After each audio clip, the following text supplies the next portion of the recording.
Leo liked quiet places. He worked on the upper decks of an orbital station, fixing communication devices and making sure the long-range signals stayed clear. His job was simple: check the machines, tighten wires, replace the small glowing chips when they burned out. He liked that no one bothered him much. He liked that everything had a place. But one morning, everything changed. When Leo reached his workstation, 3 tall figures in silver robes were waiting for him. They were not engineers. They were royal envoys from the planet below. Their leader, an older man with pale green eyes, spoke politely. "Technician Leo," he said, "Her Majesty Queen Myra requests your presence in the royal hall." Leo blinked. "The Queen?"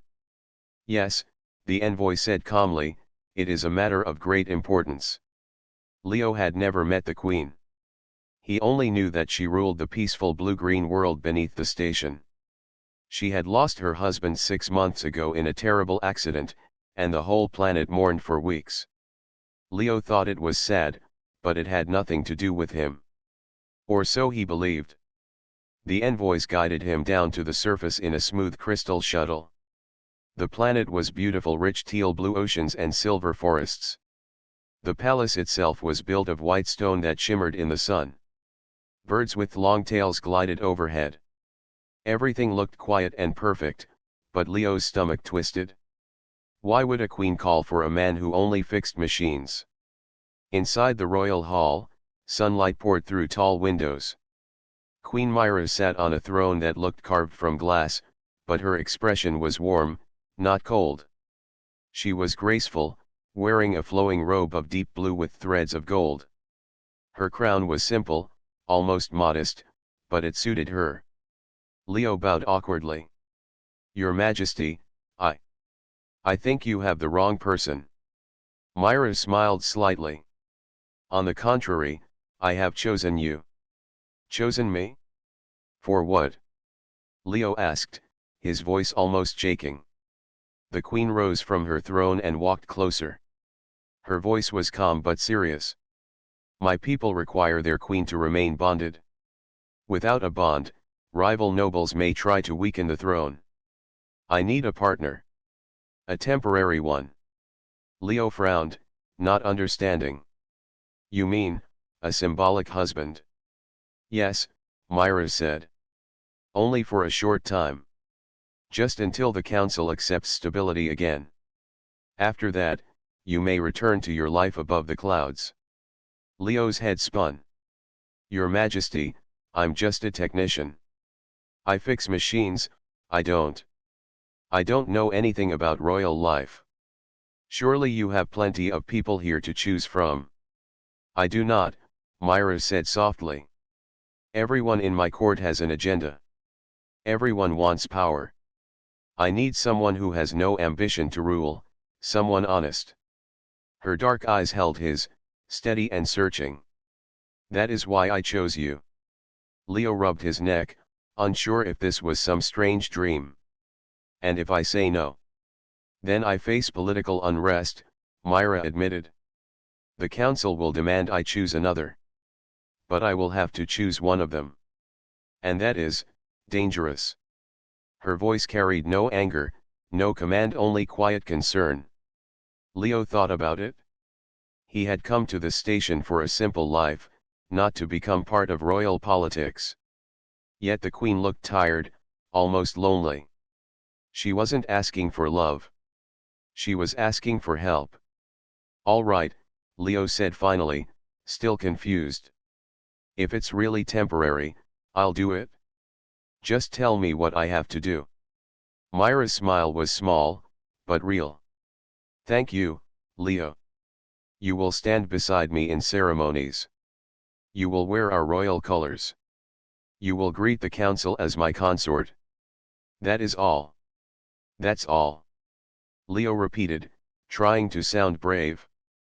"That is all," Myra said. "Do not worry. I will guide you." 2 hours later, palace attendants were measuring Leo for royal clothing, brushing his hair until it shone, and handing him boots made of soft white leather. He felt ridiculous. "I'm just a guy who fixes antennas," he muttered, but no one listened.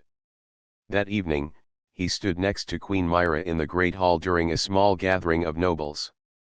Gold lanterns hung from the ceiling. Music floated gently through the air. Every noble in the room looked at Leo with curious eyes, whispering behind jeweled fans. "This is Technician Leo," Myra announced calmly to the council.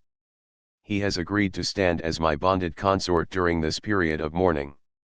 Leo smiled weakly and gave a clumsy bow. A few nobles frowned. A few looked amused. One or two looked angry. But Myra stood tall and proud at his side. Her presence was steady, as if she had no doubt in her choice. And for some reason Leo could not explain, her confidence made his heart beat faster. Later that night, after the gathering ended, Myra walked with him through the quiet palace gardens. The air smelled faintly sweet, and the silver leaves glowed in the moonlight. "Was I terrible?" Leo asked nervously. "You were perfect," Myra said. "You were yourself. That is all I need."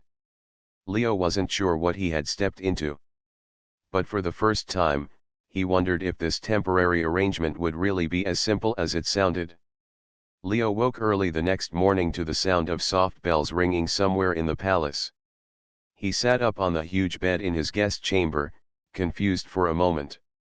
The walls were white stone with gold edges, and sunlight poured through tall windows. It wasn't the narrow metal bunk of his station quarters. A young attendant entered, carrying folded clothes. "Your garments for today, Consort Leo," she said politely. Leo groaned. "I'm not used to being called that." "It is your title now," she said with a smile. An hour later, Leo found himself dressed in a long blue robe trimmed with silver, wearing a gold band around his shoulders.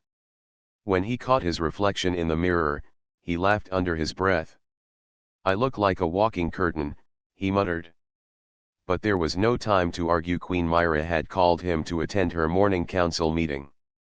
The royal council gathered around a long crystal table. Myra sat at the head, calm and graceful, while Leo sat at her right hand, trying to keep still. The nobles spoke in soft voices, but Leo felt their eyes on him.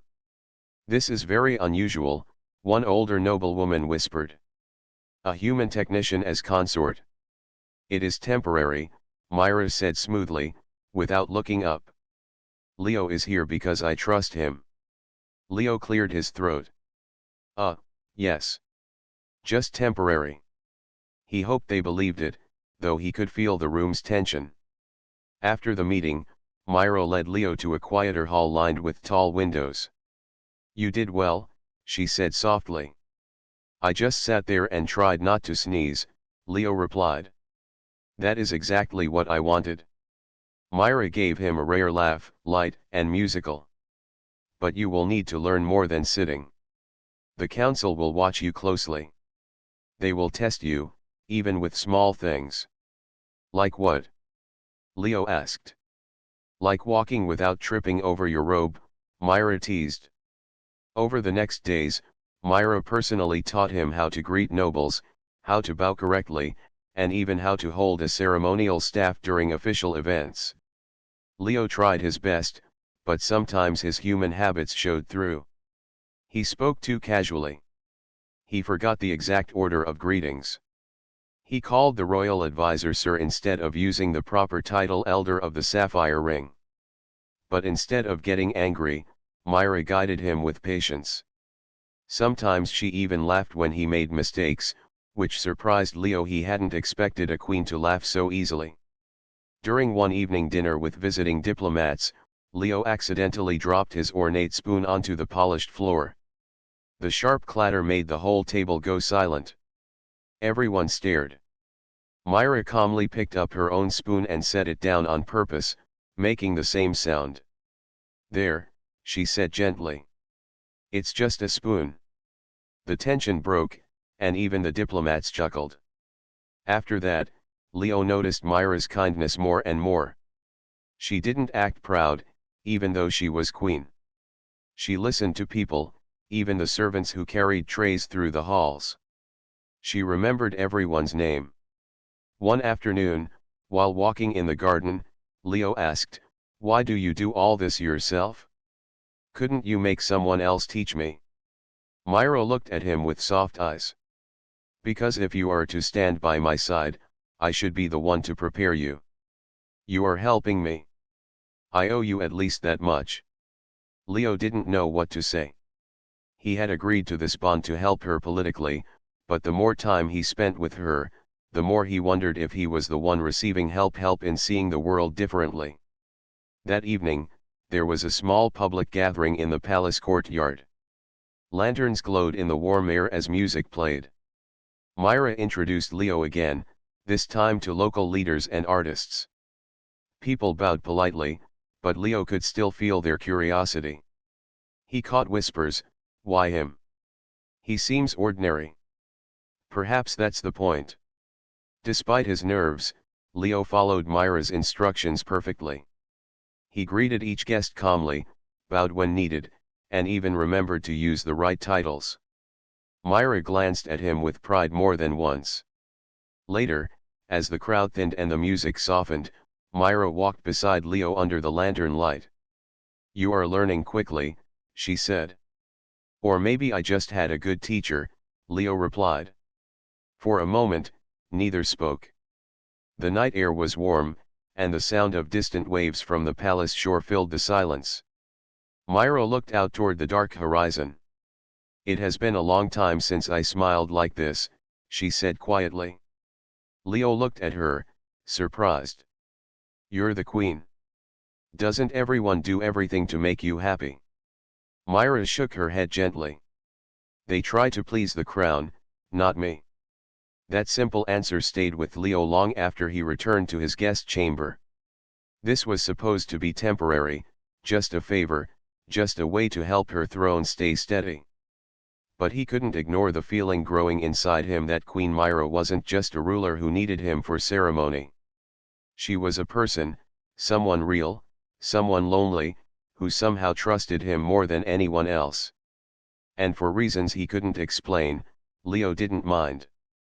The palace felt less strange to Leo now. He could walk through its long white halls without getting lost, and he knew the names of the attendants who greeted him each morning. But he never forgot why he was here. This was temporary. Just until Queen Myra's throne felt steady again. One evening, after a long day of ceremonies, Leo was walking back to his guest chamber when he heard voices in a nearby hall. The voices were low but sharp, carrying a tone of warning. He slowed down, not meaning to eavesdrop, but the words caught his attention. "The council will not accept this much longer," said a stern voice. "Her choice was unwise," another voice added. "A human consort? It makes her look weak. She will have to replace him soon," the first voice said. "Or we will call for a vote." Leo stopped, his heart thumping. They were talking about him. He stepped back before the nobles saw him and hurried the other way, his thoughts spinning. That night, he couldn't sleep. Was he making things worse for Myra? Had he caused trouble instead of helping? The next morning, Leo found Myra in the palace garden. She was standing near the silver-leaved trees, speaking softly to a bird perched on her arm. When she saw him, she smiled. "You're up early." "I couldn't sleep," Leo admitted. He hesitated, then decided to speak. "Myra, are you in danger because of me?" Her smile faded. She set the bird gently on a branch and turned to face him. "What did you hear?" "Enough," Leo said quietly. "The council wants you to replace me. They think I make you look weak." Myra looked away, her eyes dark with thought.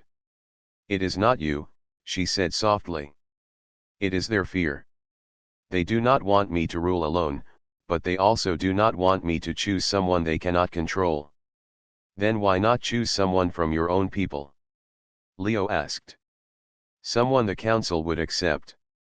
"Because I cannot trust them," Myra said simply. "Every noble who offers me partnership also wants my throne." "You do not." Leo frowned. So you picked me because I'm harmless.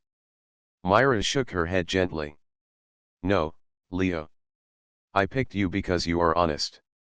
When I first saw you in the station records, I saw a man who fixed machines quietly for years, never seeking reward, never trying to climb higher. I need someone like that by my side, someone real. Leo didn't know what to say. He felt strange, proud, but also uncertain. But this is only temporary, right? Myra looked at him for a long moment, as if deciding whether to tell him something. That was my promise, she said slowly. But now, I wonder if I was wrong to make it temporary. Leo blinked. What do you mean? I thought a few weeks would calm the council, Myra explained. But they are stubborn. They will keep pressing until they believe my bond is strong and lasting. She paused, her voice lower. If you leave too soon, they will say I am weak. They may even try to remove me. Leo felt a knot in his chest. Remove you? How? Not with swords or guns, Myra said calmly, seeing his worried face. This world does not fight that way anymore. But they can remove me with words by voting to replace me with a noble they claim is more stable. Leo walked a few steps, running his hand along a smooth stone wall. So, what do you need me to do? Stay, Myra said softly. At least longer than we planned. Leo turned back to her. Myra, I came here to help, but I can't pretend to be something I'm not forever. I'm not a prince. I don't belong in a palace. You belong where you choose to stand, Myra said gently. I am not asking you to change who you are. I only ask you to stand with me a little longer. Leo looked into her steady eyes. She wasn't commanding him, she was asking. Not as a queen, but as a person. All right, he said after a long pause. I'll stay. But if we're going to convince your council, I'll have to learn more than just how to bow and wear these robes. A small smile returned to Myra's face. Then I will teach you. Over the next days, their lessons grew more serious. Myra showed Leo how to read royal records, how to answer questions from visiting leaders, and how to speak with confidence before a crowd. She explained old traditions, why certain flowers were placed at ceremonies, why different colors of light were used in festivals. Leo listened carefully, trying to understand her world. Sometimes they worked late into the night, their conversation moving from politics to personal stories. Myra told him about her childhood near the silver forests, about her husband's kindness and wisdom, and about the silence that followed his death. Leo shared stories about his home, a small farming town on Earth, and about how he liked fixing things because it made him feel useful. One evening, as they walked along the palace balcony overlooking the glowing city, Myra stopped. Leo, she said quietly, thank you for staying. I know this is not easy for you. Leo shrugged lightly, though his voice was soft. It's not so bad. You're easier to work with than most broken machines. Myra laughed gently, the sound warm in the night air. I'm glad you don't see me as just a machine to fix. Leo looked out at the distant stars. No, he said. You're definitely not that. But as they stood side by side, he couldn't shake one thought: this was supposed to be temporary. So why was he starting to hope it wouldn't end? The palace buzzed with activity. Bright banners hung from the windows, and musicians rehearsed in the courtyards. In a few days, the entire capital would gather for the Festival of Unity, a celebration where royal couples performed ancient rituals to show harmony between ruler and partner. Leo was nervous. You never said anything about dancing, he told Myra as they stood in the practice hall. It is not exactly dancing, Myra said calmly, placing her hands together in demonstration. It is a symbolic movement, showing trust. You will step forward, I will step back, then we turn together. That still sounds like dancing, Leo muttered, staring at his feet. And I'm terrible at it. Myra gave a small laugh. Then we will practice until you are not. For hours, they moved across the smooth floor. At first, Leo kept stepping on her robe or turning in the wrong direction. But Myra didn't scold him. She only smiled and guided him patiently, her voice calm. Slowly. Feel the rhythm, not the steps. Let it carry you. By the third evening, Leo could almost do the whole sequence without mistakes. See? Myra said, looking pleased. You are learning. Leo wiped his forehead. I just hope I don't trip in front of thousands of people. It will be more than thousands, Myra said with a teasing glint. The festival is broadcast to the entire planet. Leo groaned. No pressure then. The morning of the festival arrived. The streets of the capital glowed with floating lanterns, and families dressed in bright colors filled every plaza. In the main square, a huge crystal platform was set for the royal ceremony. Leo stood behind a curtain, dressed in silver and blue, waiting for his cue. He glanced at Myra, who looked calm and regal in her flowing gown. You're not nervous at all, he asked. Of course I am, she replied softly. But I do not let it show. When their names were announced, they stepped out into the sunlight. The crowd cheered, a sound so loud Leo felt it in his chest. He kept his shoulders straight, walking beside Myra with measured steps just as she had taught him. The ritual began. Musicians played slow, graceful notes as Myra and Leo moved through the sequence. Step forward, step back, turn together. Myra's gaze stayed on him, steady and reassuring, and for a moment Leo forgot about the crowd. It felt like they were the only two people in the square. When they finished, the plaza erupted in applause. Children waved flags, and the council members nodded with approval, even those who had doubted him. Later, after the ceremony ended and the sun dipped low, Myra and Leo walked through a quieter part of the palace grounds. Lantern light glowed softly along the paths. You did very well, Myra said. Even better than I hoped. I didn't fall on my face, Leo said with a small grin. That's already a victory. Myra smiled but didn't speak right away. She looked at the glowing city beyond the palace walls. Do you see how they cheer, she said softly. Not just for me, but for you as well. Leo shrugged. They're just happy the queen has someone to stand with her. It could have been anyone. No, Myra said, shaking her head gently. It could not have been anyone. You speak to people like they matter. You do not try to impress them. That is why they believe in you. Leo looked at her, surprised. I thought I was just temporary decoration. Myra met his eyes, her voice calm but warm. You are far more than that, Leo. As the festival celebrations continued late into the night, Myra led Leo to a quiet balcony high above the city. Fireworks lit the sky in soft silver bursts. I used to watch this alone, Myra said, resting her hands on the railing.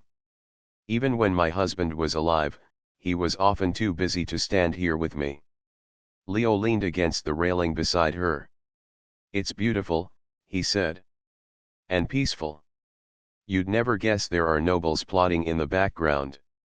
Myra gave a small sigh. Yes. But tonight, at least, they will not speak against me.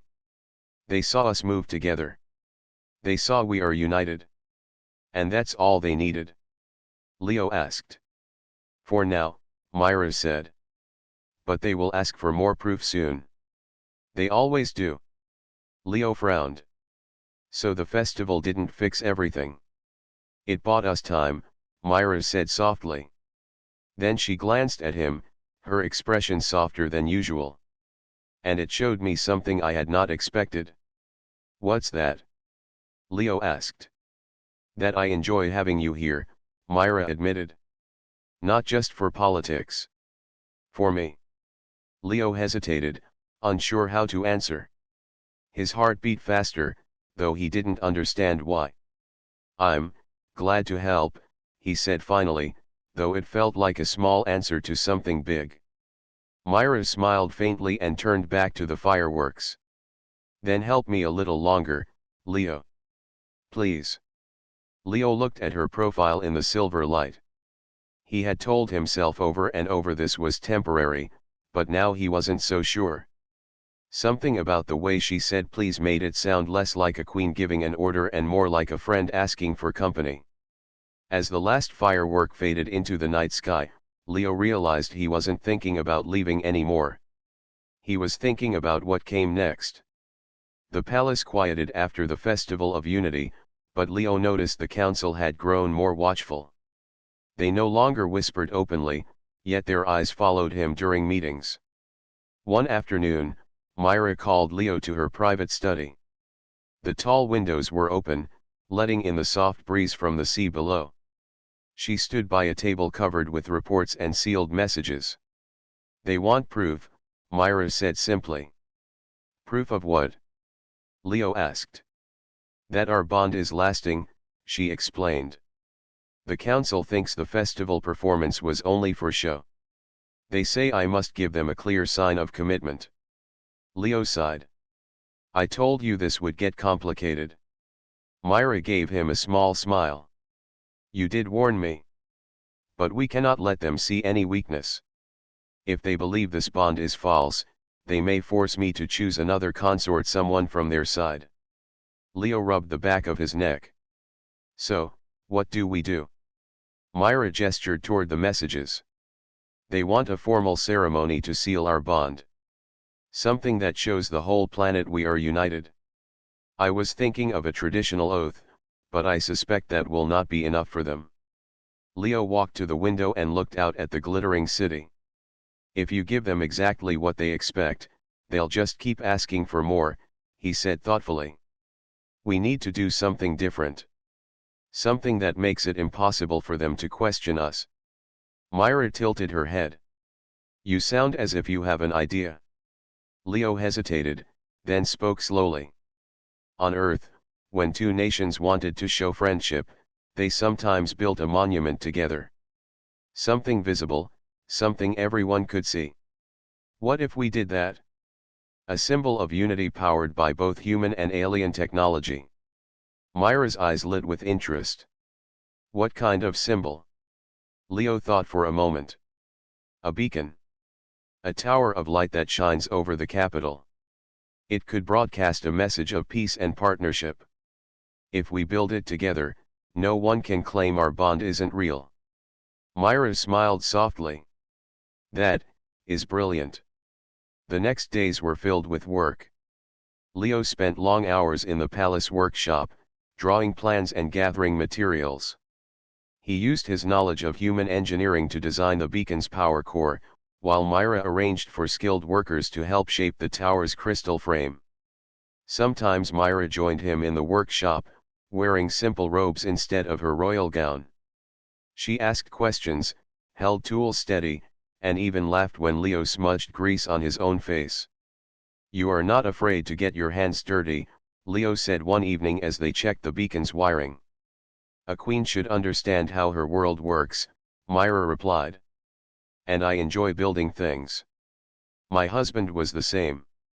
Leo glanced at her, curious. Do you miss him? Every day, Myra said quietly. Then she looked at Leo, her expression calm but thoughtful. But I do not wish to live only in the past. This world must move forward, and so must I. Leo nodded, not sure what to say. Something in her words made his chest feel tight. After a week of constant effort, the beacon was complete, a tall, graceful tower of crystal and metal, standing in the main palace square. When activated, its top glowed with soft white light, sending a peaceful signal across the capital and into orbit. On the day of its unveiling, crowds filled the plaza again. Myra stood on the steps with Leo at her side, wearing the royal colors. The council members watched closely from the front rows. This beacon, Myra announced, her voice clear and strong, is a symbol of unity between our worlds. It was designed and built with the skill of both human and alien hands. Let its light show that our bond is real, and that our future is shared. The crowd cheered as Leo pressed the activation switch. The beacon shone brightly, casting a gentle glow across the city. For a moment, even the skeptical nobles looked impressed. When the ceremony ended, Myra leaned closer to Leo and whispered, "They cannot question us now." But Leo was not so sure. Later that night, as they stood together on the balcony, he noticed some council members leaving with dark expressions. "I think they'll find a way," Leo said quietly. "Let them try," Myra replied calmly. "You gave them more than they expected. That light will remind everyone who truly stands beside me." Leo looked at her, noticing how proud she seemed and how beautiful she looked in the moonlight. He had started this as a favor, but now it felt different. He wanted to protect her, not because of duty, but because he cared. As they watched the beacon shine over the city, Myra spoke softly. "You know, Leo, temporary or not, I would rather not let you go." Leo turned to her, startled. "Myra," she smiled faintly. "Do not answer yet. Just think about it." Leo stood silent, heart racing. This was supposed to be a simple arrangement. But standing beside her, seeing the light they had built together, he wondered if he wanted it to end at all. The palace was quiet that morning, but Leo felt a storm inside him. For weeks, he had stood beside Queen Myra, learning the customs, helping build the Unity Beacon, and attending ceremonies. Every day, he had reminded himself, this was temporary. He would return to his quiet life on the orbital station. Yet, every time he looked at Myra, he felt something shifting inside him. She was not just a queen. She was a woman who carried the weight of her people on her shoulders, and she trusted him. She depended on him, but not just for politics. Somehow, she had become a part of his life, in a way he hadn't expected. Myra approached him in the palace gardens, the early sunlight glinting off the silver leaves. "Leo," she said softly, "the council has requested another meeting tomorrow. They want to see our bond confirmed again. I need you there." Leo swallowed. "I know. But, Myra, I was thinking about leaving after that." Myra paused, her expression unreadable at first. Then she stepped closer. "Leaving?" she asked gently. "Why would you leave now?" "Because that's what I promised myself," Leo admitted. "I came here to help temporarily." But he hesitated, unsure how to continue. I don't know if I belong here. You have your people, your world.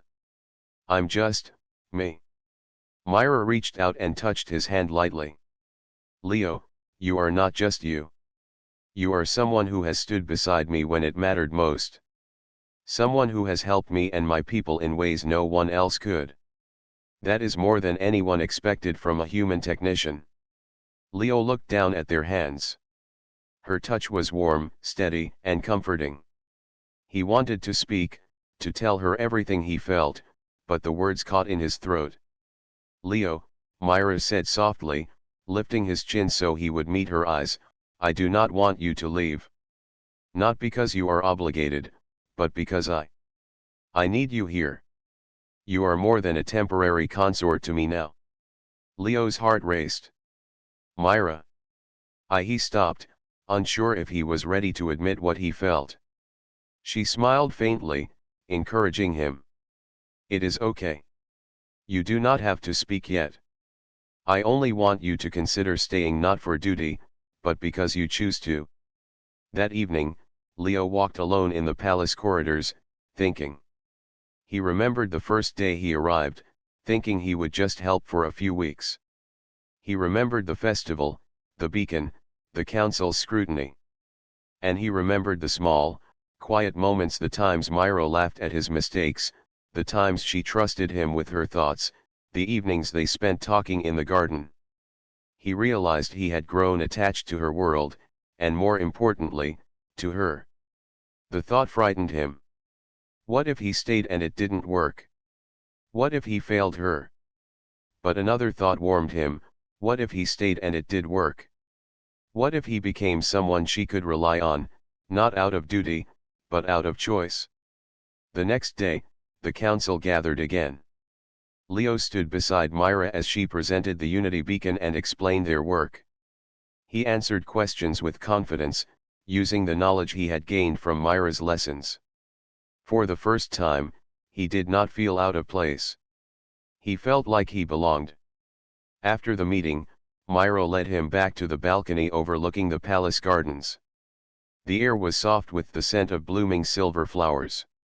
"Leo," she said gently, "you could leave anytime. No one would force you to stay. But I hope you won't." Leo looked at her, seeing the sincerity in her eyes. "Myra," he began, "I came here to help, but I've realized something. I don't want to leave. I don't want to go back to my old life. Not yet. Not without seeing what this could really be." Myra's smile grew, gentle and relieved. "Then stay," she whispered. "Not because you must, but because you choose to. I will not ask you to pretend anymore." Leo nodded, feeling a weight lift from his shoulders.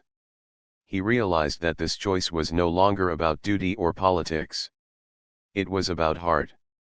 It was about trust and connection. He wanted to be by Myra's side, not for obligation, but because he cared deeply for her. That evening, as they walked through the palace gardens, Leo felt a quiet happiness he had never known. Myra spoke of future plans, projects for the city, celebrations for the people, and simple moments they could share together. Leo listened, realizing that staying was not just the right choice for Myra, or the council, or even the people, it was the right choice for him.